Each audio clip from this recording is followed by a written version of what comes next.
모세가 출애굽할 당시부터 시작해서 오늘 본문에 이르기까지 여러 차례 그의 지도력을 의심받고 또 그 지도력에 도전을 받는 일들이 생겨나죠. 백성들이 수시로 모세를 원망하는 것은 둘째치고 백성들의 지도자라 할 수 있는 사람들조차도 모세의 지도력에 반발하는 모습을 보게 되죠. 이런 갈등이 표면으로 드러난 사건이 본문과 민수기 16장에 나타나 있습니다. 본문은 이제 우리가 살펴볼 것이고요. 민수기 16장은 고라와 다단과 또 온의 무리가 백성들의 유력한 사람들을 모아서 반역을 일으킨 그런 사건이죠. 오늘 본문에서 모세에게 반기를 든 사람들은 놀랍게도 모세의 형제들 아론과 미리암입니다.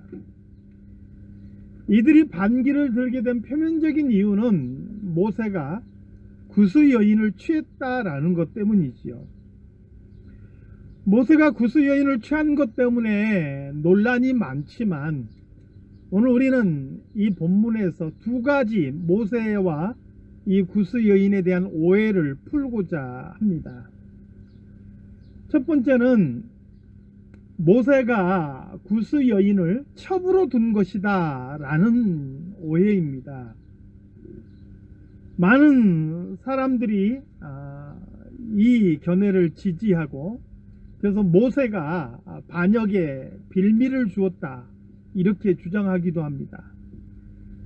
그러나 이때 당시 사람들이 건강하면 70에서 80세를 살았어요. 실제로 모세가 하나님으로부터 부르심을 받아서 사역을 시작한 나이가 80세였어요. 그리고 그로부터 40년을 더 살게 되죠. 물론 모세가 호렙산에서 애굽으로 갈 때 그의 아내 십보라가 살아있기는 했지만 지금 광야에 있는 이때까지도 십보라가 살아있다 보기는 어렵다라는 거예요. 그러니까 오늘 본문에 모세가 구스 여인을 취한 것은 모세가 첩을 둔 것이 아니라 일종의 재혼과 같은 성격이 강하다 하는 것이죠. 두 번째 오해는 뭐냐? 모세가 율법을 어기고 이방 여인을 아내로 취했다라는 거예요. 구스라는 곳은 지금의 아프리카 에티오피아에 해당하는 곳이죠. 아프리카 흑인 여인을 아내로 취한 거예요. 그러니까 이게 미리암에게서는 굉장히 나름대로 거부감도 있었던 것 같고 또 이것이 이방 여인과의 결혼을 금한 하나님의 율법을 범한 것이다 라는 그런 이유도 되었던 것이죠. 그러나 출애굽기 34장 16절에 이방 여인과의 결혼을 금하신 것은요, 이스라엘 백성들이 이방 여인들과 결혼해서 그 여인들이 섬기는 신들을 섬기고 하나님을 떠날 것을 염려해서 하나님께서 주신 계명이라는 거예요. 이것이 모든 이방인들과의 결혼을 금하는 것이다 이렇게 보기는 어렵다는 거죠. 출애굽할 당시에 풍요롭고 강대한 나라 애굽 땅을 떠났던 민족은 단지 이스라엘 민족만이 아니었습니다. 이스라엘 민족을 떠나서 고달픈 길을 따라 나선 수많은 잡족들이, 잡족이라는 말은 뭐냐면 여러 민족이라는 거예요. 출애굽기 12장 38절 말씀에 나오지요. 이 여러 민족들이 이스라엘 민족을 함께 따라 나섰어요. 이스라엘이 애굽에 430년 동안 있는 동안 애굽에 있는 사람들 중에서 어떤 사람들도 애굽 땅에 거주하고 있는 또 다른 민족들도 이스라엘 민족 때문에 하나님을 믿게 된 사람들이 있었다는 거예요. 그리고 이스라엘이 출애굽할 때 이들도 비록 고달픈 길이지만 자기들의 삶의 터전을 버리고 신앙을 위해서 함께 애굽을 떠난 민족들이 있었다 하는 것이죠. 가나안 땅의 여인이지만 하나님을 경외했던 라합이란 사람이나 모압 여인이었지만 하나님을 경외했던 우룻이라는 사람의 경우를 보아서도 하나님께서 이방 여인과 결혼을 금했다고 해서 모든 결혼을 금한 것은 아니었음을 볼 수가 있는 것이죠. 이스라엘 민족은 민족 공동체이면서도 폐쇄적으로 닫혀있는 공동체가 아니라 신앙 안에서는 열려 있었어요. 민족이 다르고 피부가 다르고 또 나라가 다르다 할지라도 하나님을 경외하고 같은 믿음 안에 있다면 얼마든지 그 믿음 안에서 열려있는 다같이 아브라함의 자손이 될 수 있는 그런 공동체였다 하는 것이죠. 그러면 미리암과 아론이 왜 모세를 비난했는가? 그 진짜 이유는 오늘 본문 2절 말씀에 나와 있습니다. 본문 2절에는 뭐라고 말씀합니까? 여호와께서 모세와만 말씀하셨느냐? 우리와도 말씀하지 아니하셨느냐? 이렇게 말합니다. 미리암이 누굽니까? 미리암은 그의 어머니 요게벳이 모세를 갈대 상자에 넣어서 나일강에 떠내려 보냈을 때 그것을 끝까지 지켜보다가 애굽의 공주가 그 모세를 건져 올린 것을 보고 자기의 어머니와 그 애굽의 공주를 연결시켜서 모세의 유모로 5살까지 그렇게 키울 수 있도록 결정적인 역할을 한 사람이 바로 미리암인 것이죠. 한편에서 출애굽기 15장에 보면 미리암을 여선지자라고 소개하고 있는 모습도 보게 되죠. 그래서 미리암도 이스라엘 백성들 가운데서 특별히 여성들을 중심으로 한 그런 지도자였음을 볼 수가 있는 것이죠. 그러나 우리가 잊지 말아야 될 것은 뭐냐면 하나님은 질서의 하나님이시지 어지러움의 하나님이 아니시라는 거예요. 자기가 모세보다 더 연장자이고 자신도 지도자로서의 역할을 하고 있지만 그럼에도 불구하고 하나님께서 모세를 부르셨고 그를 이스라엘의 지도자로 세웠을 때는 그 모세의 지도력을 존중했어야 한다는 것이죠. 그게 바로 하나님의 주권에 순종하는 길인 것이죠.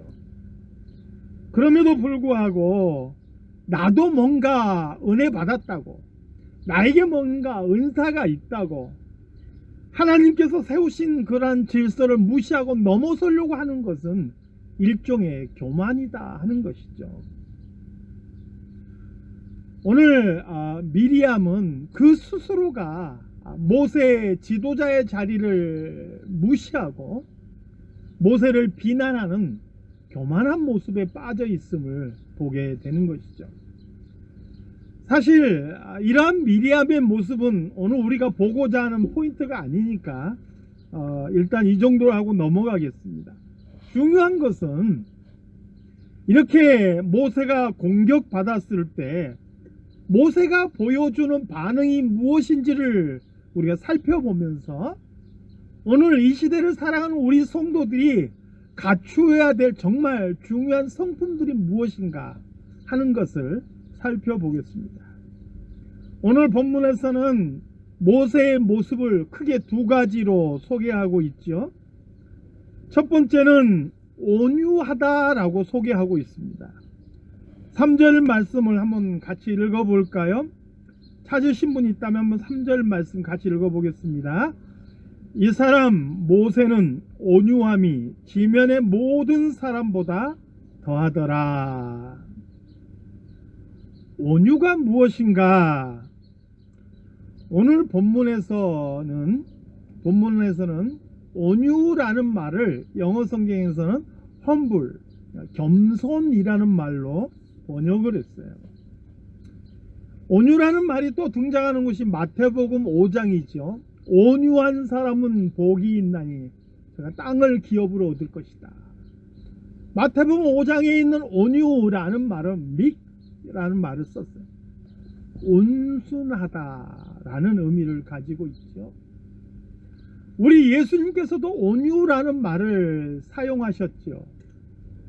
마태복음 11장 28절 이하의 말씀에 보니까 수고하고 무거운 짐진 자들아 다 내게로 오라. 내가 너희를 쉬게 하리라. 나는 마음이 온유하고 겸손하니. 여기서 온유하고 겸손하다는 말을 영어 성경에서는 gentle and humble이라고 썼어요. 그러니까 온유하다는 말의 의미가 뭐냐? 이 모든 것들이 종합된 그런 의미인 거예요. 겸손한 것도 온유한 것이고요. 온순한 것도 온유한 것이고요. 또 신사적인 것. 신사적이라는 것은 굉장히 좀 의미가 여러 깊은 의미들이 있는데, 무엇보다도 신사적이다라는 말은 약한 사람들을 도와주고 내가 대신 그 짐을 짊어져주는 그러한 정신이 신사적인 것이죠. 바로 이러한 의미들이 온유가 가지고 있는 의미인 거예요. 사실 모세도요, 불같은 면을 가진 사람입니다. 모세가 어떤 사람입니까? 그의 동포가 매맞는 모습을 보고 속에서 끓어오르는 분을 참지 못하고 달려가서 한 주먹에 이집트 사람을 때려서 죽인 사람이에요. 40일 동안 시내산에서 계명을 받아서 두 돌판을 가지고 내려오다가 이스라엘 백성들이 우상을 만들어서 그들이 뛰노는 것을 보고 그 자리에서 그 돌판을 집어 던진 사람이에요. 얼마나 성격이 급한 사람이에요. 그런데요, 이 모세가 40년의 세월 속에서 다듬어지더니 결국 오늘 본문에서는 뭐라고 말씀합니까? 온유함이 지면의 모든 사람보다 더하다. 겸손하고 온순하고 누구보다도 책임을 짊어질 줄 아는, 다른 사람의 짐을 짊어질 줄 아는 그러한 모세로 변화되었다라는 것을 말씀하고 있는 것이죠. 이런 모세의 온유함 속에는 장차 오실 예수 그리스도의 모습을 담고 있는 것을 보게 되죠. 곤욕을 당하되, 괴로운 일을 당하되, 도수장에 끌려가서 털 깎는 자 앞에 선 잠잠한 양같이, 또 도수장 앞에 끌려간 어린 양과 같이 잠잠히 그 입을 열지 않았던 우리 예수 그리스도의 모습을 떠올려 보게 되는 것이죠. 사랑하는 성도 여러분, 우리가 예수를 믿고 또 그 예수를 잘 믿는다는 것은 무엇을 의미합니까? 우리의 성품이요, 시간이 지나면서 이 예수 그리스도를 닮아간다는 것을 의미하는 거예요. 10년, 20년, 30년 예수를 믿어도 내 성격 변하지 않고 내 성질대로 살아가고 내 옛 모습 그대로 있다라면 그게 어떻게 예수님을 잘 믿는 모습이냐 하는 거예요. 오늘 우리 그리스도인들은 시간이 지나면서 온유하신 주님의 모습을 더욱더 닮아갈 수 있기를 주님의 이름으로 축원합니다. 에베소서 4장 1절에서 2절 말씀해 보니까, 그러므로 주 안에서 갇힌 내가 너희를 권하노니 너희가 부르심을 입은 부름에 합당하게 행하여 모든 겸손과 온유로 하고 오래 참음으로 사랑 가운데서 서로 용납하고, 이렇게 말씀합니다. 겸손과 온유, humble and gentle이라는 단어를 썼어요. 또 오래 참음, 사랑 가운데서 용납, 또 평안에 매는 줄로 성령이 하나 되게 하신 것, 이렇게 살아가는 것이 부름에 합당하게 행하는 삶의 모습이라는 거예요. 하나님께서 우리를 부르셨고 우리는 하나님의 자녀 삼아 주셨는데, 하나님의 자녀로서 합당한 삶의 모습이 뭐냐? 첫 번째로 꼽는 게 뭐냐? 겸손과 온유로 행하는 거다.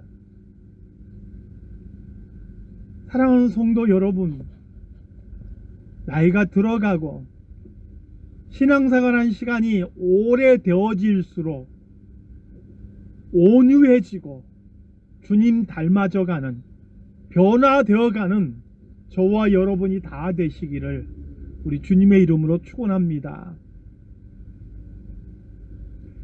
둘째로 소개하는 모세의 성품은요, 충성되다는 것입니다.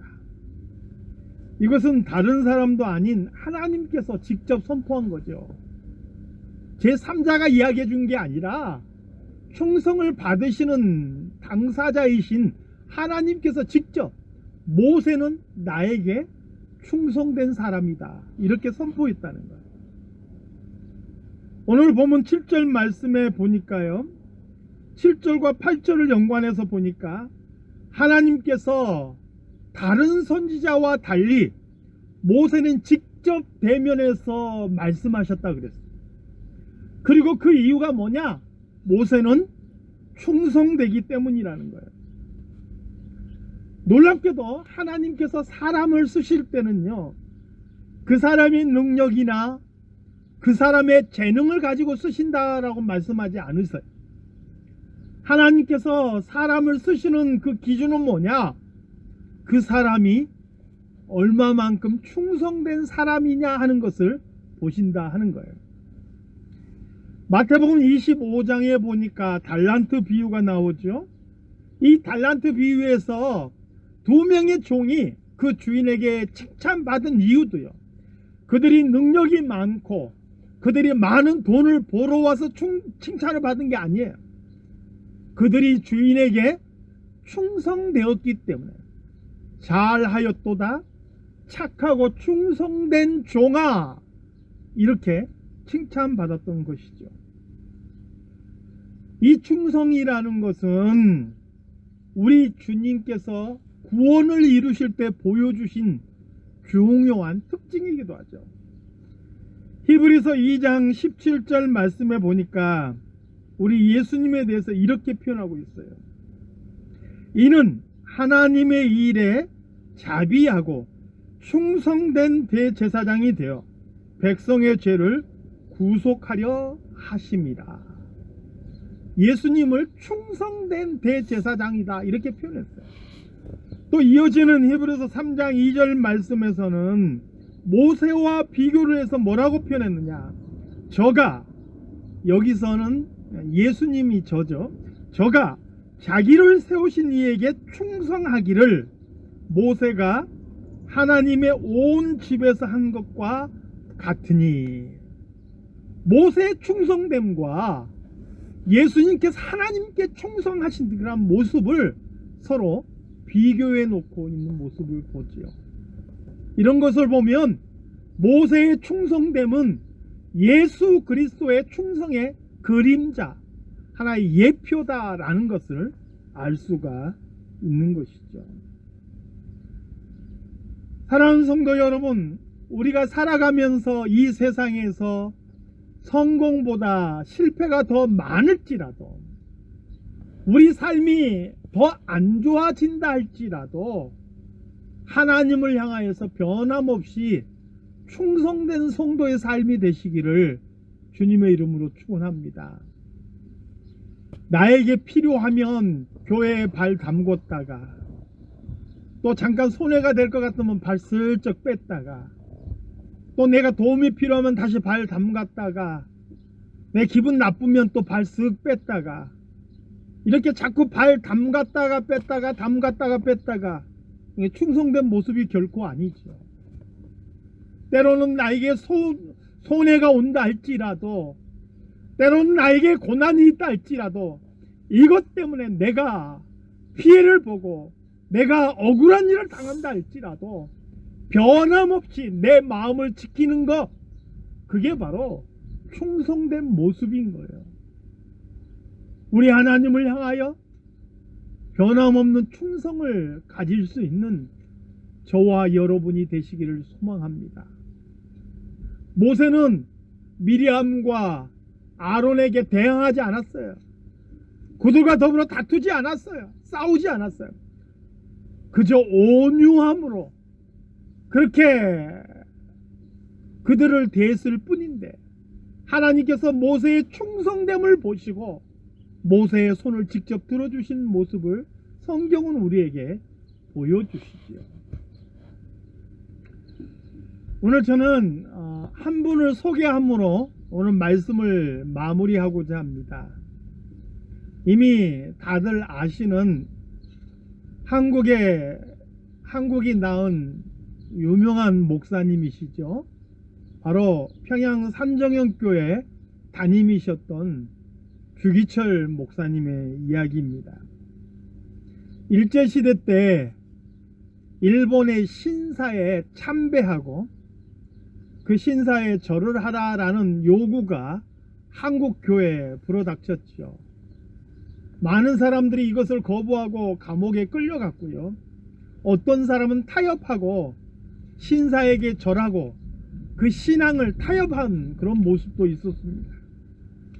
그러나 주기철 목사님은 몇몇 동료들과 또 산정형교회 교인들과 함께 이 일에 저항하기로 결심했죠.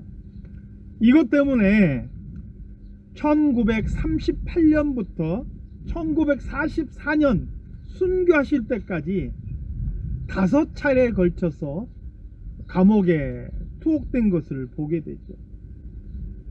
너무나 유명한 이야기죠. 쇠못을 밟고 지나가는 거, 거꾸로 매달려서 코에 고춧가루 탄 물을 들이붓는 거, 채찍으로 때리는 거, 무수한 고문을 당했지요.